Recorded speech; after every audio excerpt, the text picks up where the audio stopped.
Sejam todos bem-vindos ao estudo diário das Escrituras. Hoje nós vamos estudar Atos capítulo 24. Eu aprendi bastante coisa por meio desse capítulo, né? E eu quero compartilhar com vocês. No capítulo anterior, nós observamos que Paulo ele foi preso pela guarda romana, né? Justamente para proteger ele dos judeus que estava sendo espancado ali. E os judeus fizeram um pacto, né? Eles fizeram uma combinação secreta de assassinar Paulo quando ele fosse levado até o Sinédrio ali para ser julgado.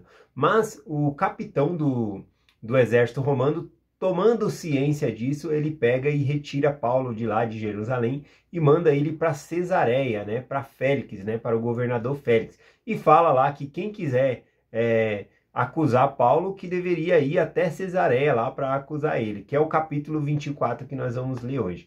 Paulo ele vai ficar preso aqui em Cesareia 2 anos, né? E depois ele vai ficar mais 2 anos preso em Roma também, tá bom? Então, são 4 anos preso, né? E o que ele faz durante esse período, né? Ele escreve carta, ele ajuda as igrejas, os lugares que ele havia passado.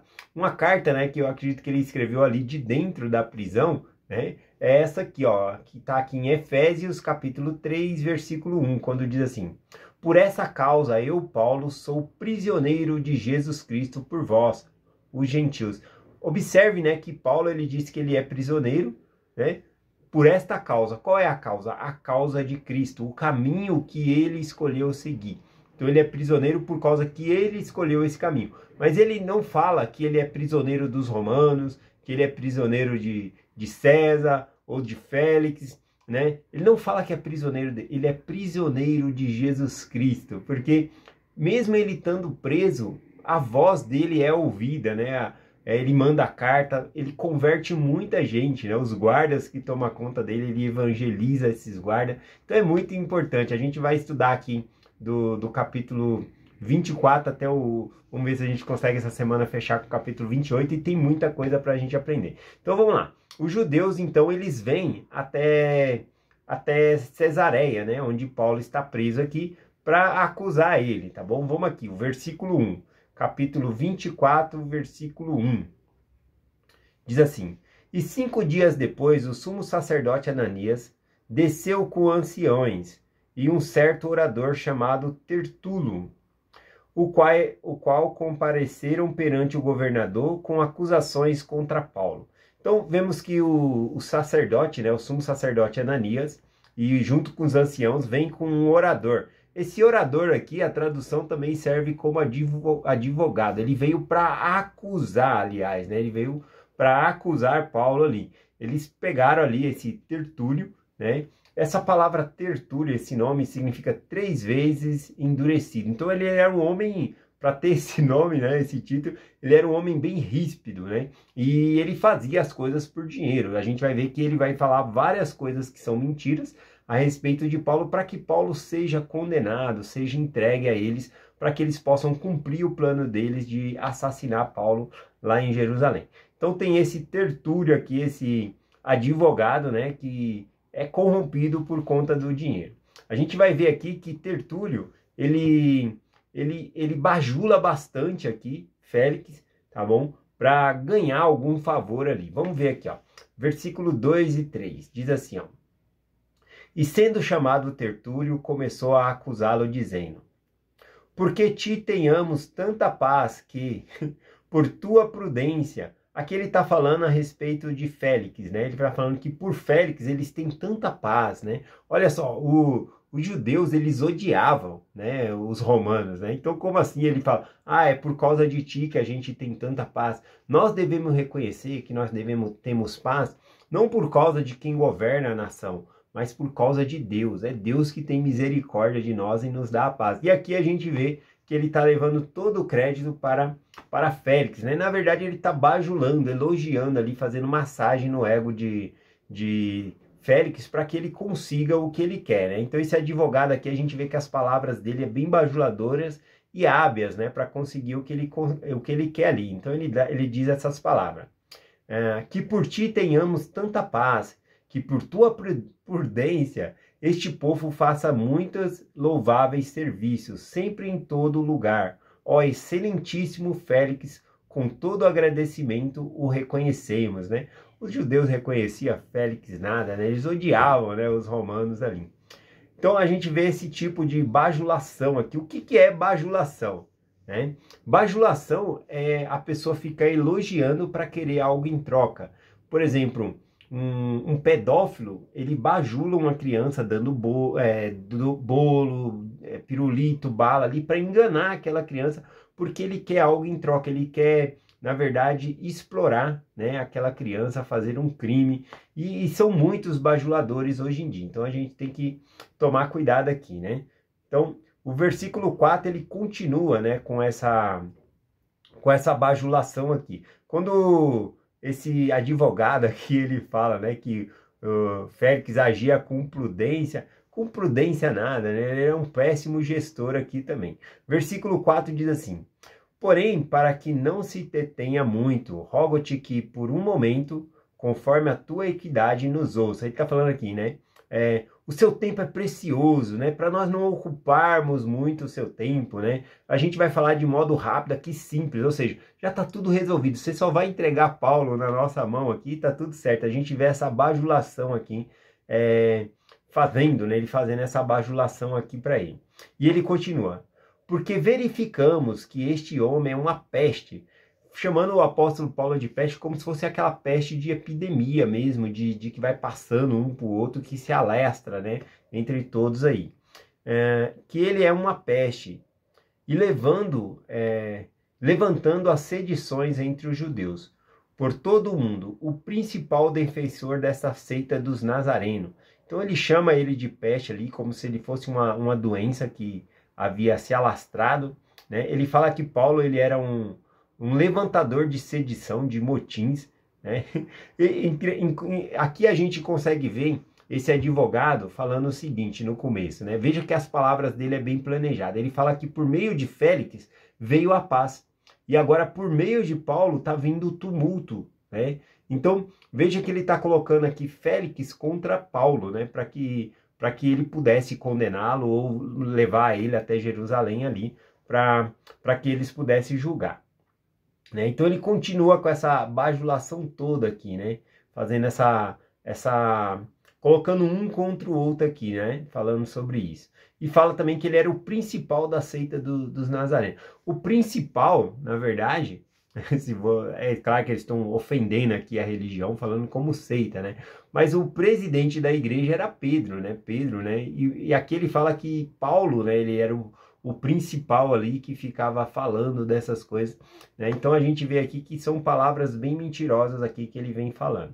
Versículo 6. O qual intentou também profanar o templo, o qual também prendemos conforme a nossa lei e queríamos julgar. Aqui ele começa mais outra mentira, né? Ele fala que eles prenderam Paulo querendo julgar. Não foi isso que aconteceu, não.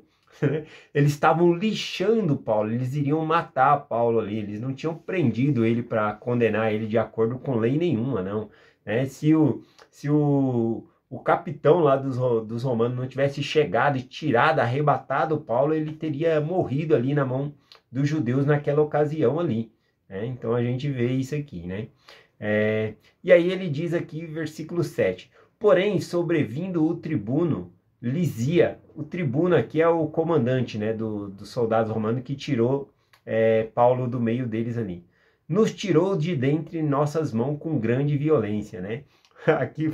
Aqui parece a intenção de que ele está falando assim, olha, a gente pegou Paulo somente para ir julgar, mas o comandante romano chegou lá e tirou com violência Paulo das nossas mãos, né? Não foi bem isso que aconteceu, não.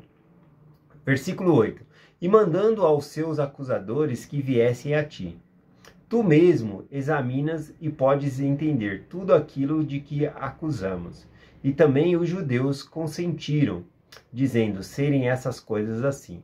Então, a gente vê aqui esse advogado falando várias mentiras e acusando Paulo ali para tentar condená-lo à morte ou levá-lo até Jerusalém para que ele possa ser julgado lá. Mas, na verdade, já tinha uma cilada lá para o matar, né? Ele seria assassinado se ele fosse para Jerusalém aqui. Então, a gente vê esse Tértulo, né? Esse 3 vezes endurecido significa o nome dele, né?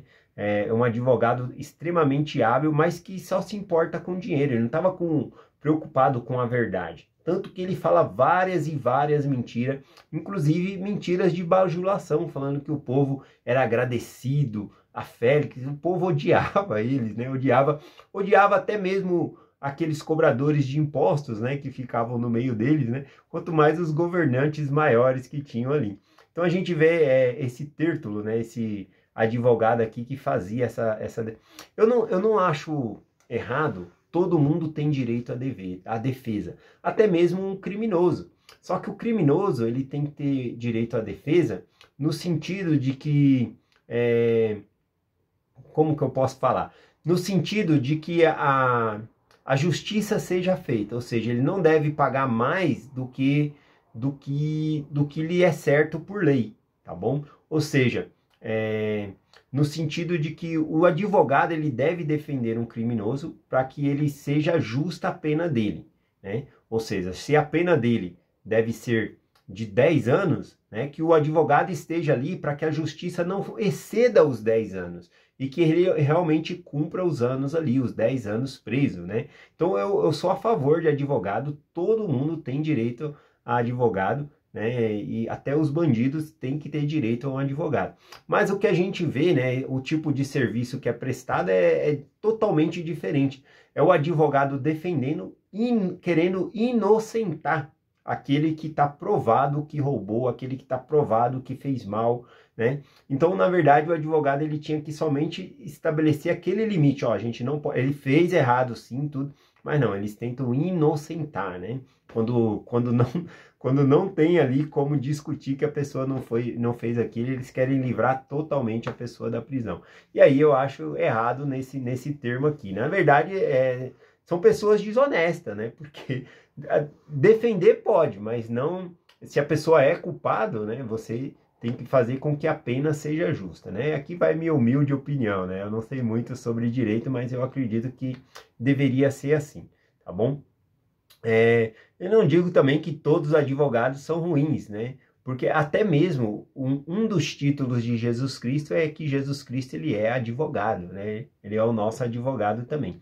Então, não só advogado, mas várias profissões, né? A pessoa pode exceder ali e se corromper por causa de dinheiro. Por exemplo, médicos, né? Eu lembro que quando minha esposa ficou grávida, né? A gente estava tendo a Carol e a gente se valeu da rede pública, né?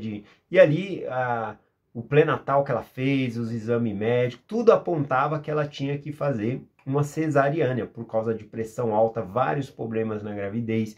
E aí, quando chegou a hora, né, da Carol nascer, eles queriam fazer ali o parto normal, né?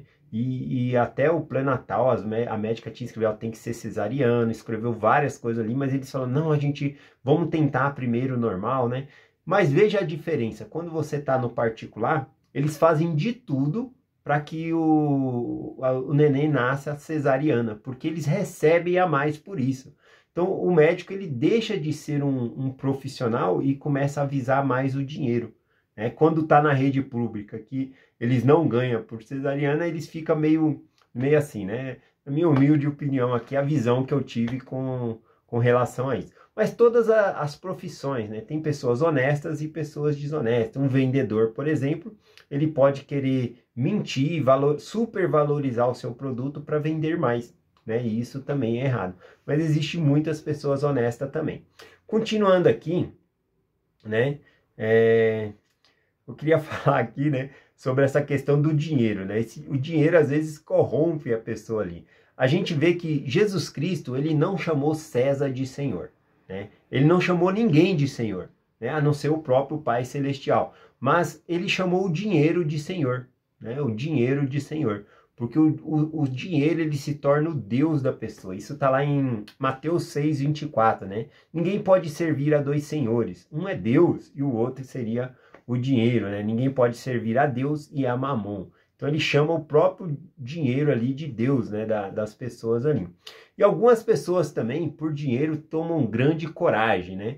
Por exemplo, a gente vê pessoas que trabalhando são valentes, conseguem trazer o pão para casa, mas dentro do lar é um gatinho, né? Não toma a posição de homem, de dirigir a família. O mesmo acontece no evangelho também. Às vezes a pessoa é um profissional super dedicado na sua profissão, mas quando a pessoa recebe um chamado na igreja, faz um desdém, um corpo mole, vai assim mesmo, né? Por quê? Será que é porque não está ganhando dinheiro, porque não é remunerado? A gente tem que dar o melhor de nós para o Senhor. Tá bom? Vamos continuar aqui, né? Versículo 10. Após a acusação do advogado, vem o versículo 10 aqui, que é Paulo, né? Porém, Paulo, fazendo-lhe o governador sinal para que falasse, respondeu. Aqui nós observamos que Paulo, né, ele ouviu todas essas acusações calado, né? Nós devemos aprender com Paulo, né? Às vezes as pessoas estão nos acusando, nós já tá xingando, brigando. Não, ouve, né? O Paulo ficou todo o tempo calado. E quando o governador fez sinal para que ele pudesse falar, então ele pega e fala, né? Sabendo que há muitos anos é juiz dessa nação, tanto melhor ânimo faço a minha defesa. Ele fala, já que você é juiz, né, dessa nação há tanto tempo, eu fico à vontade para fazer a minha defesa. E aí Paulo começa a defesa dele, né, sem bajulações. Olha a diferença da defesa de Paulo para a acusação, né, de Tértulo, né, esse advogado hábil aqui, advogado cruel aqui, que é só por dinheiro, né. Aqui Paulo ele diz, né, versículo 11 em diante aqui, ó. Pois bem podes entender que não há mais de 12 dias que subi a Jerusalém para adorar, e não me acharam no templo discutindo com ninguém, nem amontoando nos povos na sinagoga, nem nas cidades, né? Amotinando significa escondido. Ele não foi. Eles pegaram Paulo, ele não estava ensinando na sinagoga, ele não estava ensinando no templo, ele foi lá entregar uma oferta ao Senhor, ele estava indo lá adorar no templo, né? E completamente ao contrário do que o Tértulo, né? Ele estava acusando ali. Nem tampouco podem provar essas coisas que agora me acusam. Porém, confesso-te isso, que conforme aquele caminho que chamam seita, assim sirva ao Deus de nossos pais, crendo em tudo quanto está escrito na lei dos profetas. Então ele fala, agora, quanto a essa palavra que eles falam que eu sou dessa seita, eu sou desse caminho, eu sirvo a Deus nesse caminho. O Deus de nossos pais. Ele fala que está escrito na lei e nos profetas. Então não é uma religião nova. O que eu sigo aqui é realmente o que os profetas falaram antigamente. Esse é o Jesus, é esse que nasceu, foi crucificado por nós. Então ele é a mesma religião, né? É interessante Paulo colocar dessa maneira aqui, né? E aí ele fala que não é nada novo, né? É o que os profetas já haviam anunciado. Continua aqui em versículo 15. E tendo esperança em Deus, como este mesmo também esperavam, de haver a ressurreição, tanto dos justos como os injustos. E por isso procuro sempre ter uma consciência sem ofensa, tanto para com Deus como para com os homens. Porém, muitos anos depois, vindo trazer à minha nação esmolas e ofertas, nisso me acharam já purificado no templo, não com muito, nem com alvoroço, alguns certos judeus da Ásia, os quais convinham que estivesse presente perante ti, e me acusassem de alguma coisa contra mim tivesse feito. E digam o mesmo aqui, se acharam em mim alguma iniquidade, quanto compareci perante o conselho. A não ser essas palavras, que estando entre eles, clamais, hoje sou julgado, acerca da ressurreição dos mortos. Félix, havendo ouvido essas palavras, lhe adiou a causa, dizendo que iria esperar, né, o tribuno vir para esclarecer esse assunto, né, porque eles tinham colocado aquele comandante de generais lá romanos no meio dessa conversa aqui, então falou, vou me inteirar melhor sobre esse assunto aqui. Mas veja que Paulo, ele falou, olha, eu fui ao templo adorar, eu fui entregar esmolas, eu fui entregar oferta, e eles me agarraram, eles começaram a fazer isso. Inclusive Paulo, ele tinha feito um voto, ele estava com a cabeça raspada, ele tinha ido realmente ali entregar a sua oferta ao Senhor, e eles agarraram Paulo e estão fazendo esse monte de acusação aqui. Então, como o governador Félix aqui, ele viu que não procedia, né, essas acusações, ele decidiu adiar, né, ele não permite, né, que condenar Paulo aqui nesse momento, e nem permite que Paulo vá, né, até o Sinédrio em Jerusalém para ser julgado lá. Né? Versículo 23. E mandando o centurião que guardasse Paulo, ele tivesse alguma liberdade, e ninguém os proibisse de servi-lo e vir ter com ele. Então ele deu uma certa liberdade ali a Paulo, porque ele tinha cidadania romana, né? Então a gente vê aqui. E aqui é bem interessante esse versículo que eu vou compartilhar com vocês, versículo 24 e 25, porque o casal, né, Félix e sua esposa, vêm conversar ali com Paulo, né, querer aprender mais sobre esse caminho aqui, né? Então vamos ver aqui, o 24. E alguns dias depois, vindo Félix com sua mulher, Drusila, que era judia, mandou chamar Paulo e ouvir acerca da fé em Cristo. E entrando ele e tratando ele da justiça, da temperança, do juízo vindouro, Félix, espavorido, respondeu: por agora vai-te, e tenho a oportunidade, te chamarei. Bom, então ele chega aqui, esse casal chega para aprender, né, sobre esse caminho com Paulo. Só que o que acontece aqui? Paulo ele pega, né, e ensina para esse casal o quê? Sobre a justiça de Deus, sobre a temperança. A temperança é o autocontrole. Né? Esse casal aqui, Félix, ele estava no terceiro casamento. Né? Essa mulher que ele estava agora, né? Não que foi um casamento que não deu certo, foi casamento que ele cobiçou, então ele se separou da mulher e foi lá e casou com essa mesma Dorzinha aqui. A gente vê que tem um relato aqui que diz assim, quando ele viu ela, deixa eu pegar aqui, ó. Félix viu a beleza da rainha, ela era casada com um rei, né? E aí ele vendo a beleza da rainha, sentiu-se inflamado pela paixão e determinou possuí-la, e ela também consentiu. E por isso os dois estavam juntos agora, né? Então ele se casou justamente por isso, porque ele se separou justamente porque ele cobiçou ela. Então veja, né, que eles estão perante Paulo, e se fosse qualquer outro pregador aqui, ia fazer uma massagem, né, no ego ali de Félix, né? Ou ensinar outra coisa, né? Falar, Deus salva, né? Deus perdoa. Não, ele entregou sobre o juízo, né? Tá aqui no 25, ó, e tratando ele da justiça, da temperança, ou seja, do autocontrole, do juízo vindouro. Quando ele começou a falar dessas coisas, Félix, né, diz assim, espavorido, respondeu: por agora vai-te. Né? Ou seja, quando ele fala por agora vai-te, né, significa que basta, né? Basta, né? Não quero ouvir mais isso, não, basta, né? E na próxima oportunidade, ou você tendo outra oportunidade, te chamarei. Daria para traduzir assim: quando for conveniente, eu te chamo, né? Quando for conveniente ouvir a palavra, né? Eu vou ouvir, mas para me acusar aqui eu não quero, não. Então ele imediatamente ali manda Paulo parar de pregar e fala: vai embora, quando eu precisar eu chamo de você. E a gente vai ver aqui no texto que ele chama várias vezes Paulo para conversar, mas com o propósito de pegar dinheiro, né? Olha aqui o versículo 26. E esperando também, juntamente que Paulo lhe desse dinheiro para que o soltasse, pelo que também muitas vezes mandando chamar, falava com ele. Então olha que ele chamava Paulo não para pregar mais o evangelho para ele, mas para que Paulo desse dinheiro, suborno. É esse tipo de gente aqui que o Tertúlio estava dizendo que era excelentíssimo, né? Que era uma pessoa honesta, né? Que trazia paz, excelente trabalho. Olha a vida do homem aqui, né? Toda errada, né? Só querendo suborno aqui. Versículo 27. Porém, cumprindo 2 anos, Félix teve por sucessor Pórcio Festo, né? Querendo Félix comprazer os judeus, deixou Paulo preso. Ele ficou preso por 2 anos, né? Por quê? Porque Félix não acreditava que ele era inocente? Não, ele sabia que Paulo ele era inocente. Não tinha nada ali que pudesse condenar. Mas para zerar os judeus, ou seja, para favorecer os judeus, porque agradava os judeus, ele deixou ele preso.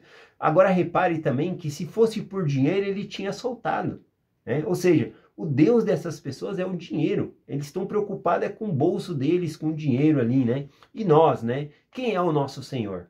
O nosso Senhor é o dinheiro? É o Senhor nosso Deus? A quem nós queremos agradar? Nós queremos agradar as outras pessoas ou agradar a Deus? pensamos um pouco sobre isso, avaliemos nossa própria vida sobre isso. E é essa mensagem que eu compartilho com vocês, em nome de Jesus Cristo. Amém. Até amanhã.